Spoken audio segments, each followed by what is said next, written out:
बिस्मिल्लाहिर्रहमानिर्रहीम वबिशरह ली सदरी वयस्सिर ली अमरी वहलुल उक़दतम मिन लिसानी यफ़क़हू क़ौली रब्बि ज़िदनी इल्मा सदक़ल्लाहुल अज़ीम। स्टूडेंट्स, लास्ट लेक्चर में हमने बाइनोमियल थ्योरम के बारे में पढ़ा था।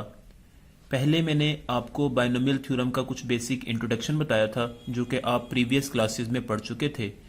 सेकेंडली मैंने बेटा आपको बाइनोमियल थ्योरम बताया था कि होता क्या है, और उसके बाद उसकी मैंने कुछ एग्जाम्पल्स मैंने आपको करवाई थी और कुछ प्रॉब्लम्स आपको करने के लिए कहा था कि वो उसी तरह से सॉल्व होंगे जिस तरह मैंने आपको एग्जाम्पल करवाई है। ठीक है, तो आज मैं उसी टॉपिक को आगे कंटिन्यू कर रहा हूँ।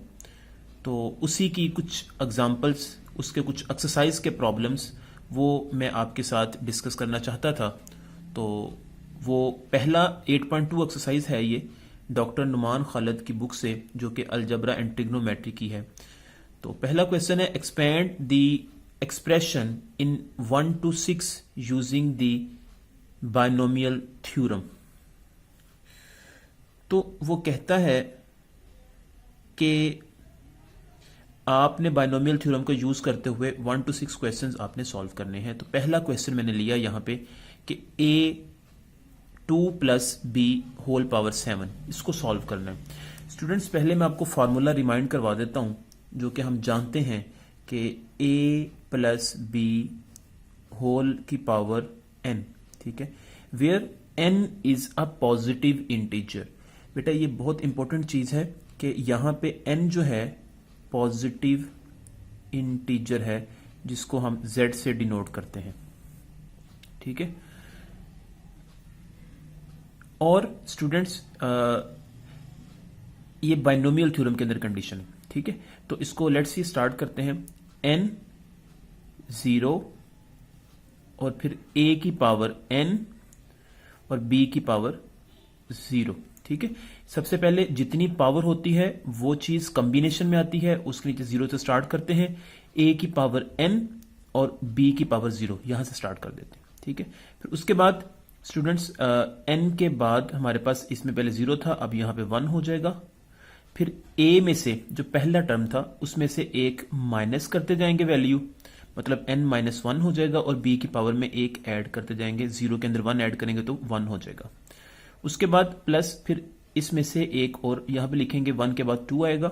उसके बाद स्टूडेंट्स a की पावर में से एक माइनस और करेंगे, n - 2, और b की पावर में 1 के अंदर ऐड होगा तो 2 हो जाएगा। इसी तरह स्टूडेंट्स ये सारा काम चलता जाएगा अप टू सो ऑन, और लास्ट पे जाके क्या होगा कि यहां पे जैसे 0 1 2 आगे जाके 3 4 up to so on, last पे जाके क्या होगा n/n। ठीक है, से ये 1 0 1 2 अप टू सो ऑन, यहां पे जाके n आ जाएगा। फिर यहां पे क्या होगा a की पावर, बेटा लास्ट पे क्या होगा कि शुरू में हमारे पास था b की पावर 0 थी, तो लास्ट में होगा a की पावर 0, और जो b होगा उसकी पावर n हो जाएगी।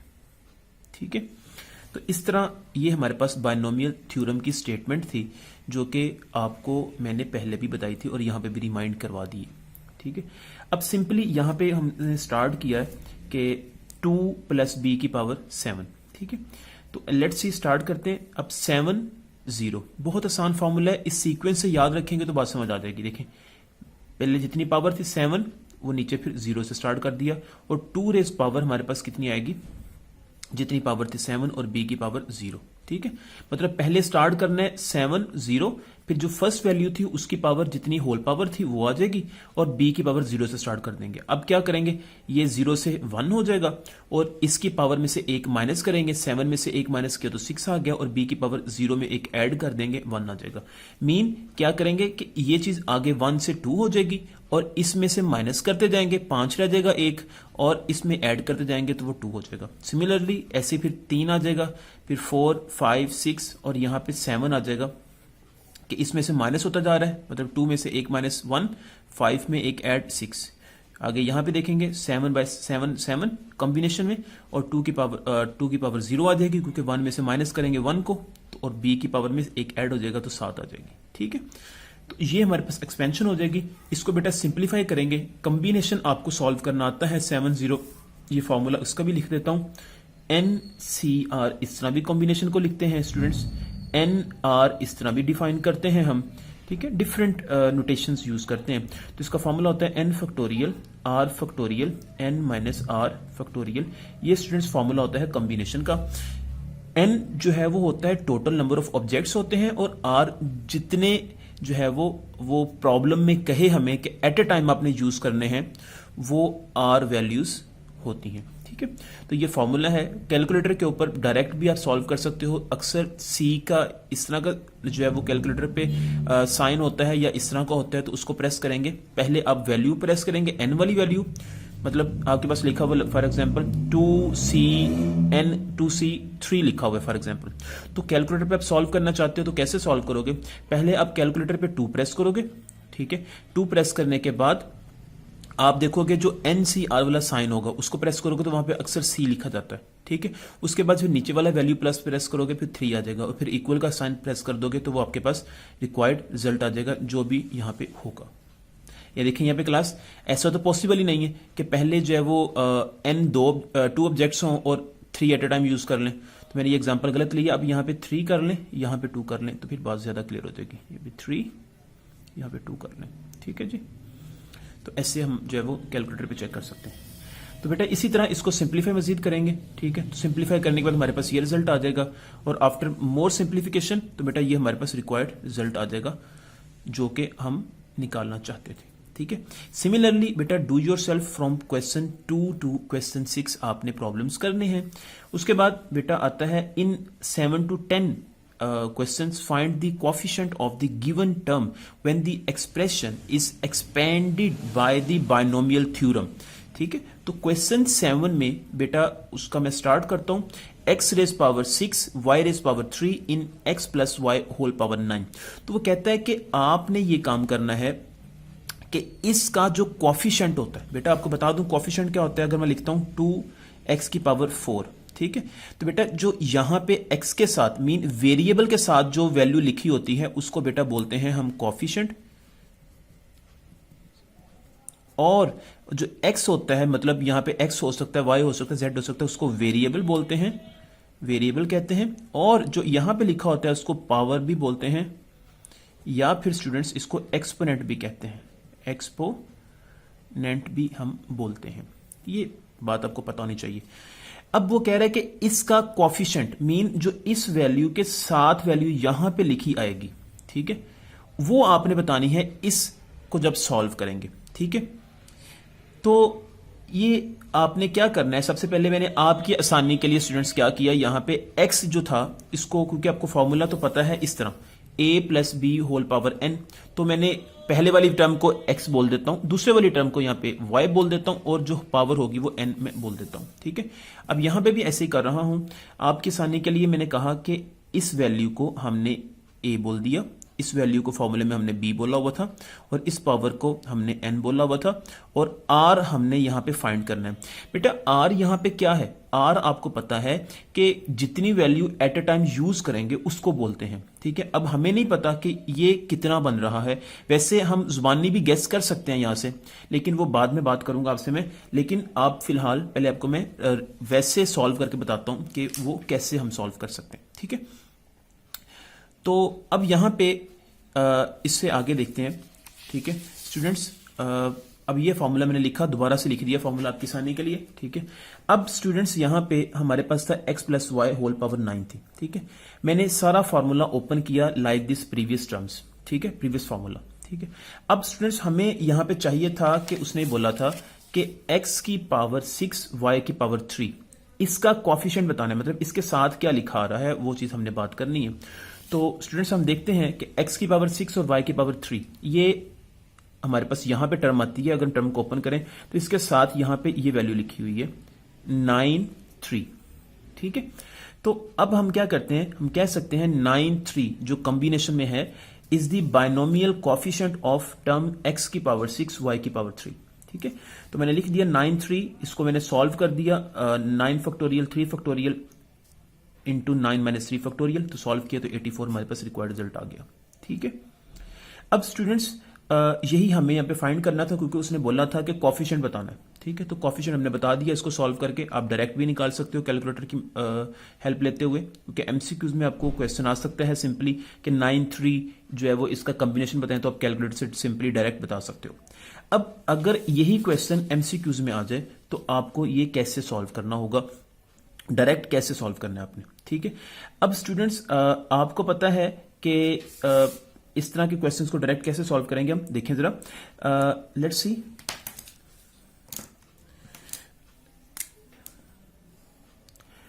स्टूडेंट्स देखें यहां पे कि हमारे पास जितनी पावर होती है, याद रखिएगा, ठीक है, कोएफिशिएंट निकालना है, जितनी पावर होगी वो हमारे पास ऊपर आएगी। ठीक है, कॉम्बिनेशन के अंदर, और उसके साथ अब इसका आर की जगह पे क्या आएगा, क्योंकि एन आर होता है ना कॉम्बिनेशन में, तो एन की जगह तो जितनी पावर होगी वो आएगी, और आर में क्या आएगा बेटा, जो सेकंड टर्म लिखी होती है यहां पे, जिस तरह ये एक्स और वाई लिखा है ना, जो सेकंड टर्म लिखी हुई है यहां पे, ये वाली वाई वाली टर्म जो लिखी हुई है, ठीक है, उसकी पावर आपने देखनी है यहां पे। वो पावर उसकी कितनी है, 3 पावर लिखी हुई है बेटा, यहां पे अब 3 लिख देंगे।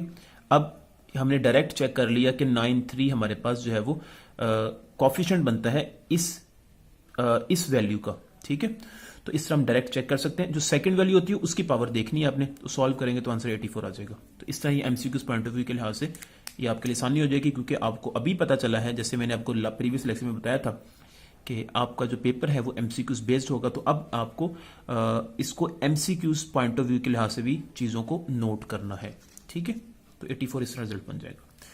नेक्स्ट बेटा जो प्रॉब्लम आ रहा है वो है क्वेश्चन नंबर 8 है। अब इसमें थोड़ा सा डिफरेंट, मतलब उसने स्ट्रक्चर दिखा दिया हमें। वो कहता है a raise power 7 in 2a plus 3 whole power 10। वो कहता है कि इसका कोएफिशिएंट बताना है, क्योंकि क्वेश्चन तो वही है ना कि यहां पे कोएफिशिएंट क्या बनता है वो बताना है आपने। अब स्टूडेंट्स प्रीवियस क्वेश्चन में तो यहां पे एक वेरिएबल है जो a दिया हुआ है इस बाइनोमियल एक्सप्रेशन में। बाइनोमियल क्यों बोलते हैं बेटा, क्योंकि इसमें 2 टर्म्स हैं, एक ये और दूसरी ये। ठीक है, अब यहां पे तो था हमारे पास दोनों बाइनोमियल में, मतलब वेरिएबल से x और y, तो हमने सेकंड वाली वैल्यू को गेस करते हुए बता दिया कि उसकी पावर जितनी होगी वो नीचे आएगी और होल पावर यहां पे आएगी, तो उससे बता दिया कि ये हमारे पास उतना रिजल्ट आ जाता है। लेकिन अब बेटा हमारे पास अगर एक वैल्यू में लिखा हुआ है जैसे वेरिएबल, जैसे पहली वैल्यू में वेरिएबल लिखा हुआ है a, ठीक है, तो उसकी पावर अब 7 लिखी हुई है, तो उसका कोएफिशिएंट बताना है। तो उसको हम डायरेक्टली इस तरह थोड़ा सा बताना थोड़ा हमारे लिए मुश्किल होता है, तो बता तो वहां पे भी सकते हैं, लेकिन उसके लिए फिर ज्यादा बेस्ट ये होता है कि आप जो है वो जो जर्नल फार्मूला है जो आपको पहले बताया गया था प्रीवियस लेक्चर में कि जो इंपॉर्टेंट नोट्स के अंदर, तो वो आप सबसे पहले लिखेंगे। आपको पता है स्टूडेंट्स, जो फॉर्मूले के अंदर इस वैल्यू को हम a बोलते हैं, हमने a बोल दिया, उसके बाद सेकंड वैल्यू को b बोलते हैं, और इस वैल्यू को r जो हमने फाइंड करना है, क्योंकि r taken at a time, कितने हम वैल्यूज यूज कर रहे हैं, और n हमारे पास होल पावर होगी। तो अब स्टूडेंट्स हमारे पास फॉर्मूला है tr+1 is equal to nr a raise power n minus r b की पावर r। तो ये स्टूडेंट्स हमारे पास फॉर्मूला होता है, आपको पता है, जनरल टर्म के लिए। तो स्टूडेंट्स यहां पे आप एक चीज और नोट कीजिएगा, तो जो टर्म यहां पे आती है वही जो सेकंड वैल्यू होती है उसकी पावर में होती है, और वही चीज पहली वाली वैल्यू में से माइनस होती है। ठीक है, पावर में से माइनस होती है, क्योंकि ये जनरल फॉर्मूला किस चीज का है, ये a प्लस बी की पावर n वाले जो है वो बाइनोमियल थ्योरम का जनरल फॉर्मूला है। ठीक है, तो यहां पे स्टूडेंट्स फिर n हमारे पास क्या होगा, 10 होगा, r हमारे पास हमने फाइंड करना है।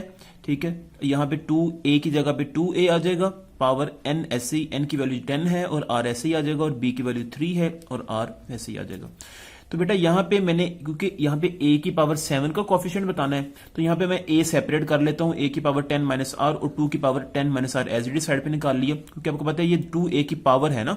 हम अगर ऐसे लिखा हो हमारे पास 3 इंटू 2, इसकी होल पावर लिखा हो 5, तो बेटा हम लिख सकते हैं ना इसको 3 की पावर 5 लैदा करके और 2 की पावर 5 ऐसे लैदा करके लिख सकते हैं ना। तो ऐसे मैंने यहाँ पे किया, 2 की पावर पे 10 माइनस r लैदा कर दिया और a की पावर पे 10 माइनस r लैदा कर दिया, और 3 की पावर r आ जाएगी। ठीक है, अब बेटा ये हमारे पास वही चीज मैंने यहां पे लिख दी, for term involving a raise power 7, क्योंकि हम निकालना चाहते हैं कि a रेज़ पावर 7 का कोएफिशिएंट। तो अब फिर हम क्या करेंगे बेटा, ये जो a की पावर है यहां पे वो क्या है 10 माइनस r, उसको कंपेयर कर देंगे a की पावर 7 के साथ।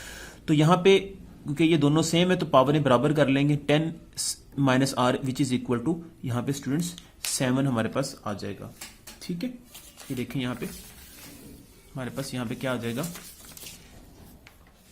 10 minus r is equal to 7, और यहां से बेटा हम आर की वैल्यू निकाल लेंगे, वो 3 आ जाएगी।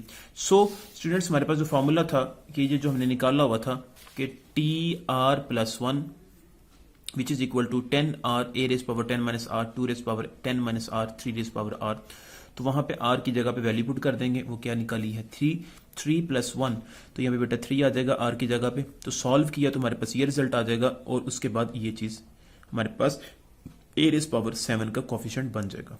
ठीक है, यही हमने निकालना था बेटा। इस क्वेश्चन का आंसर जो है वो पीछे थोड़ा सा गलत उसने जो है ना वो वहां पे गलत लिखा हुआ है, वो इस तरह गलत लिखा हुआ है, उसने सिंपली जो है वो इस वैल्यू और इस वैल्यू को मल्टीप्लाई किया हुआ है, इस वैल्यू को उसने मल्टीप्लाई नहीं किया, तो इस वजह से वहां पे वो गलत लिखा हुआ है। तो इसका करेक्ट आंसर ये लिखा हुआ है कि ए की पावर 7 का जो कोफिशिएंट है वो 41, 47 और 20 होगा।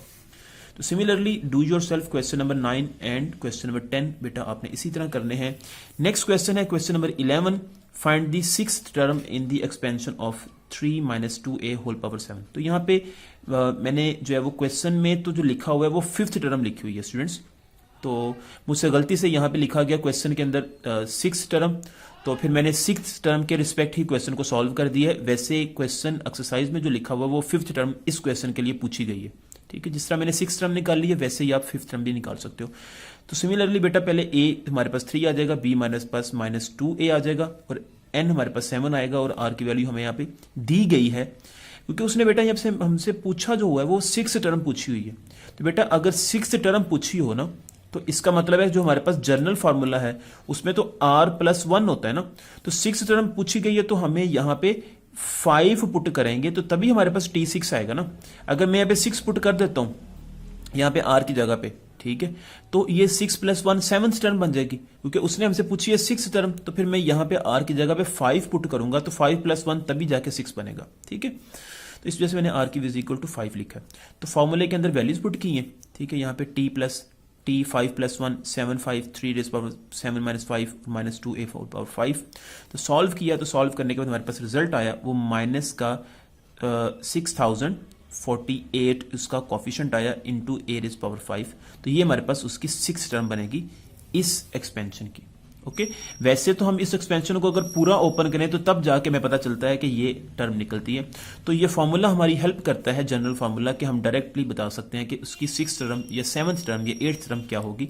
तो इस तरह पेपर में अगर एमसीक्यूज में कोई क्वेश्चन आए, आपसे पूछा जाए इसकी 2nd टर्म बताएं, तो आप सिंपली इस फॉर्मूले को पुट करें। ठीक है, तो उस फॉर्मूले के अंदर आप क्योंकि 2nd टर्म पूछी है तो आप अब r की जगह पे 1 पुट करोगे तो 1 और 1 2 हो जाएगा, देन इजीली बता सकते हो कि उसकी 2nd टर्म क्या बन रही है। तो इसी तरह से बेटा आपने क्वेश्चन इसका क्वेश्चन नंबर 12 इसी बेस पे आपने इसको सॉल्व करना है, आसानी से आपसे सॉल्व हो जाएगा। ठीक है, नेक्स्ट नोट में है स्टूडेंट्स, नोट ये है अपने जहन में रखना है कि ये भी आपके पास एमसीक्यूज के तौर पर आप आ सकता है कि n0 बेटा ये कॉम्बिनेशन है, तो बेटा जब इसको सॉल्व करें तो तब आंसर 1 आता है, लेकिन डायरेक्ट आपने याद रखना है कि n0 जो होता है वो 1 के इक्वल होता है, n जो होता है वो भी 1 के इक्वल होता है, और n1 जो होता है वो n के इक्वल होता है। ये इंपॉर्टेंट नोट्स हैं जो कि आपको जुबानी भी आने चाहिए, ये सिंपली, नहीं तो कैलकुलेटर से भी सॉल्व कर सकते हो। नेक्स्ट बेटा टॉपिक आता है बाइनोमियल सीरीज का। बाइनोमियल सीरीज क्या होती है? The binomial theorem where the index n is a negative integer or a fraction is, बेटा वो कहता है कि जो हमारे पास जो बाइनोमियल थ्योरम था a plus B whole power n लिखा हुआ था। ठीक है, यहाँ पे n जो था वो पॉजिटिव इंटीजर था। ठीक है, तो पॉजिटिव इंटीजर किसको बोलते हैं? ठीक है स्टूडेंट्स, पॉजिटिव इंटीजर किसको बोलते हैं? 1 2 3 अप टू सो ऑन, ये पॉजिटिव इंटीजर्स है। ठीक है, तो लेकिन यहां पे बेटा हमारे पास जो n होगा वो नेगेटिव इंटीजर भी हो सकता है या फिर फ्रैक्शन भी हो सकता है। ठीक है, तो अगर हमारे पास सॉरी मैंने गलत बोला, हो नहीं सकता बल्कि होता है। ठीक है, क्योंकि अगर तो नेगेटिव इंटीजर आ जाए पावर में या फिर फ्रैक्शन आ जाए तो इसका मीनिंग ये होगा कि वहां पे बाइनोमियल थ्योरम तो यूज नहीं हो सकता, वहां पे बाइनोमियल सीरीज यूज होगी। तो सिमिलरली हमारे पास बाइनोमियल सीरीज है क्या? 1 plus x whole power n which is equal to, अब इसको याद रखने का तरीकाकार कि 1 पहले एज इट इज, ठीक है, फिर n पीछे आ जाएगा, x ऐसे ही आ जाएगा साथ, ठीक है। पहले मतलब यहाँ पे x की पावर 1 है, उसके बाद n में से एक माइनस करेंगे, ठीक है, इसमें से एक माइनस करेंगे, n into n minus 1 over 2 factorial, क्योंकि दो वैल्यूज आ रही हैं, और यहाँ पे एक ऐड करते जाएंगे, 1 के अंदर ऐड किया तो 2 हो गया, प्लस इसी तरह से फिर n में से एक और माइनस करेंगे, मतलब पहले ये सारा एज इट इज आएगा n इंटू एन माइनस 1, और इसमें से एक और माइनस कर दिया तो n माइनस 2 ओवर 2 की जगह पे 3 फैक्टोरियल और x की पावर 2 की जगह पे 3 आ जाएगा, प्लस अप टू सॉन चलता जाएगा। तो प्रोवाइडेड कि x मॉड अगर हम निकालें तो वो लेस देन 1 होना चाहिए बेटा, ये कंडीशन है इस थ्योरम के सीरीज के ऊपर। तो ये इक्वेशन 1 जो है वो हमारे पास बायनोमियल सीरीज कहलाएगी, ठीक है। अब इसका नोट है, इंपॉर्टेंट नोट, वो क्या है, there is no last term in the binomial series. बेटा ये याद रखने वाली बात है, आपको वैसे भी पता होनी चाहिए कि बायनोमियल सीरीज में कोई भी लास्ट टर्म नहीं होती, लेकिन बायनोमियल थ्योरम में अभी मैंने प्रीवियस आपको करवाया था तो उसमें लास्ट टर्म मौजूद होती है। ये मैंने आपको स्टेटमेंट लिख के दिखाई थी ना यहाँ पे, ठीक है, ये बायनोमियल थ्योरम की स्टेटमेंट थी ये वाली, ठीक है। तो इसमें लास्ट टर्म हमारे पास क्या आएगी, जो वैल्यू बाद में लिखी होगी उसकी होल पावर आएगी, मतलब इसका आंसर b की पावर n आएगा, क्योंकि इसका पता है 1 आएगा और a की पावर 0, इसका भी आंसर 1 होता है, ऐसे मल्टीप्लाई होगा और b की पावर n आएगी, तो सॉल्व करने के बाद आंसर हमारे पास b की पावर n आ जाएगा, ठीक है। मतलब जो सेकेंड टर्म होती है उसकी होल पावर जो आएगी, मतलब वो हमारे पास आ जाएगी लास्ट टर्म बायनोमियल थ्योरम में, लेकिन जो बायनोमियल सीरीज होती है उसमें लास्ट टर्म नहीं होती, जैसे आपको पता है कि अप टू सॉन मैंने लगा दी, हमें नहीं पता कि लास्ट टर्म इसकी क्या है, but in binomial theorem last term exist, ये नोट में बात याद रखनी है। सेकंड नोट है the sum of coefficient in the binomial expansion equal to 2 raise power n। ये एमसीक्यूज में आ सकता है क्वेश्चन कि बेटा अगर हम बायनोमियल एक्सपेंशन के कोएफिशिएंट्स को सम करें, देखो बेटा ये बात मैं कर रहा हूं, जैसे यहाँ पे मैंने थ्योरम जो लिखा हुआ बायनोमियल, जैसे ये है कोएफिशिएंट, ये कोएफिशिएंट है और अप टू सॉन यहाँ तक n तक कोएफिशिएंट है, इन सारों को जमा करें, ठीक है, जनरली काम करें तो हमारे पास बेटा इन सारों को जमा करने के बाद जो आंसर आएगा बेटा वो 2 रेज़ पावर n आएगा। कैसे आएगा बेटा, वो एक अलग इशू है, वो आपको सॉल्व आपके सिलेबस में नहीं है, क्योंकि ये माइनर कोर्स है, इस वजह से मैं यहाँ पर आपको नहीं बता रहा कि वो कैसे ऐड करना है। तो लेकिन सिंपली आप अगर उनको देखेंगे, कोएफिशिएंट्स को ऐड करेंगे तो हमारे पास आंसर वाकई ही 2 की पावर n बनेगा, ठीक है। ये नोट में याद रखनी बात, important MCQs point of view question है। The sum of odd coefficient